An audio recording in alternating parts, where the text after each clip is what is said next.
We talked a few weeks back about the new terms of service that came out from Nintendo, where they gave themselves the right to brick people's Switch 2s that break their terms of service. Well, something has started where they have taken certain people's Switch 2s offline permanently for using something called a MIG flash cartridge. Now, I was unfamiliar with this until I read this story, and this is on The Verge, written by Cameron Faulkner. Nintendo will take your Switch 2 offline forever if you use a MIG flash cartridge. Whether you're pirating games or playing copies of games you own, Nintendo thinks you're guilty. Some Switch 2 owners have received the error code 2134-4508, which results in their consoles being permanently banned from accessing any of its online services. It targets consoles that have used a MIG, a microSD card-equipped Switch cartridge that can be filled with copies of games. Running games on the MIG requires you to download them from others who have dumped files off of cartridges, or dump the games yourself with something like the MIG dumper, then load them onto a microSD card.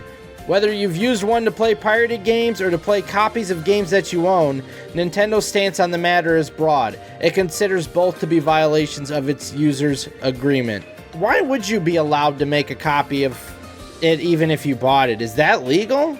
You don't think it's illegal to copy for personal use, but it's illegal for redistribution. Okay, yeah, see, I've never actually looked into that stuff. I'm assuming Nintendo's not even trying to investigate whether that's what they did. They just know if a MIG is being used, boom, you can no longer connect to the internet. They've programmed this thing well. So however you put in this thing that you can play pirated games off of, I guess it's like a Switch card. They call it a microSD card-equipped Switch cartridge. So that makes me think that you put it in the game slot. The Switch 2 recognizes this, boom, you can no longer be online. I still have a problem with them doing this. This is just like judge, jury, executioner with no discussion, no investigation, nothing. What if there's a false read on this stuff?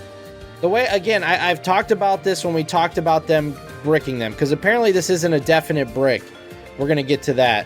But if you pay for $450 to $500 for something, you should be able to do whatever the hell you want with it.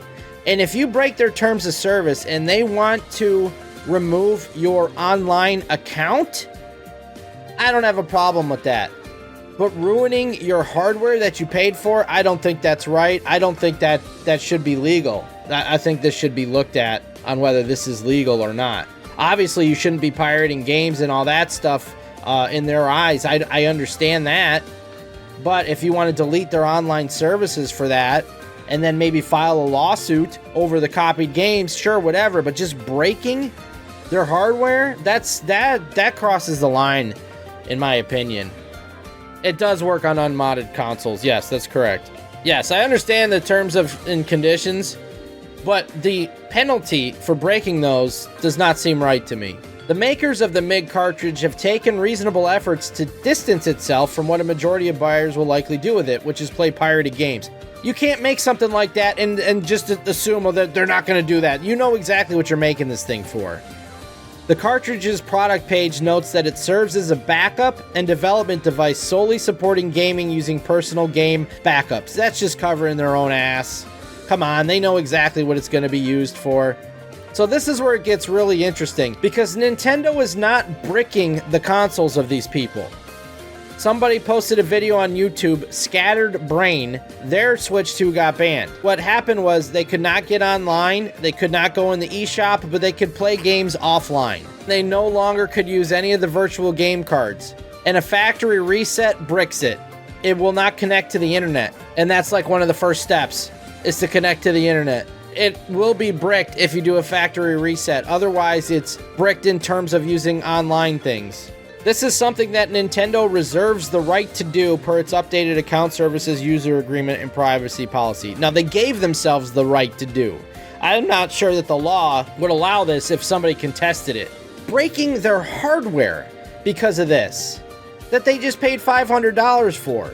There's other punishments here. You should not be allowed to do that. I'm going to stand firm on that. Unless somebody can convince me otherwise why that's a reasonable punishment.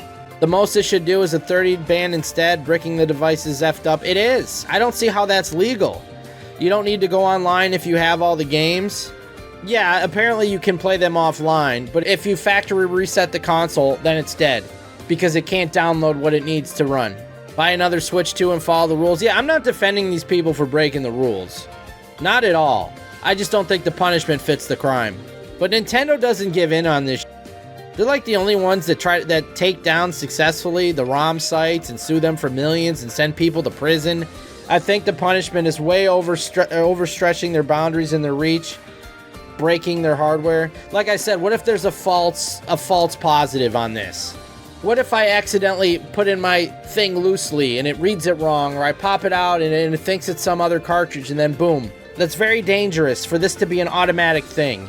You mess with the plumber and you get the plunger. Nothing Nintendo does would surprise me. Me neither. They're being very strict at the moment to act as a deterrent. Yeah, probably. If a false positive goes off, how easy is it to reverse? Can Nintendo hit a switch and reverse it? It's just, no pun intended. $500, and it's like if I bought a bootleg Blu-ray, and then they came into my house and hit my Blu-ray player with a hammer and broke my TV. Like, does the punishment fit the crime? There's a different punishment that fits that. You cannot have a Nintendo account. I think that punishment fits the crime. Yeah, if a child puts their dad's older brother's MIG switch in by accident and destroys their new... That's what I'm saying. There's so many things that could go wrong with this. Like, you don't F with Nintendo.